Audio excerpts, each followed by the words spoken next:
की 3 युवकांचा जागीच मृत्यू झालाय, अन्य 2 जण जखमी झालेत। या प्रकरणी कारचा चालक मयूर घुमटकरला आजूबाजूच्या लोकांनी पकडून दिलंय।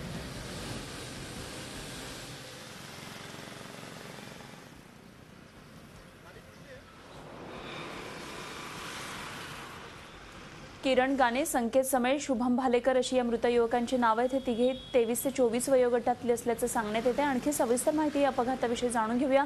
आमचे प्रतिनिधी कैलास पुरी सध्या आपल्या बरोबर आहेत। कैलास, काय नेमकी अपघाताची माहिती मिळते?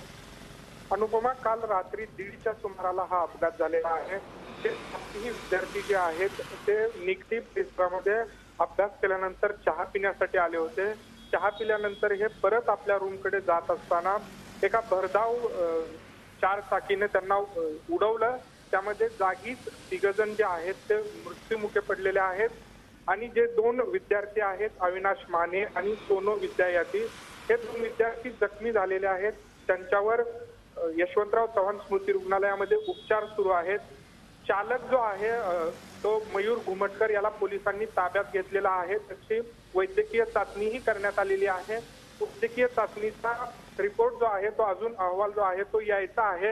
मात्र नागरिकांचं म्हणणं आहे की हा जो मयूर घुमटकर आहे तो अतिशय मद्यधुंद अवस्थेत होता। त्यांनी प्रचंड दारू पिलेली होती आणि त्यातूनच हा अपघात झाल्याचा अंदाज आहे। अनुपमा, धन्यवाद कैलास, दिलेल्या सगळ्या माहितीबद्दल। कैलास पुरी आमचे प्रतिनिधी आपल्या बरोबर होते। पिंपरी चिंचवड इथून महत्त्वाची बातमी कळतेय। निगडी इथे हा अपघात झालाय। 23 ते 24 वयोगटातले युवक या अपघातामध्ये ठार झाले। 3 युवक अज्ञात कारणाने 2 दुचाकींना चिरडून टाकलं।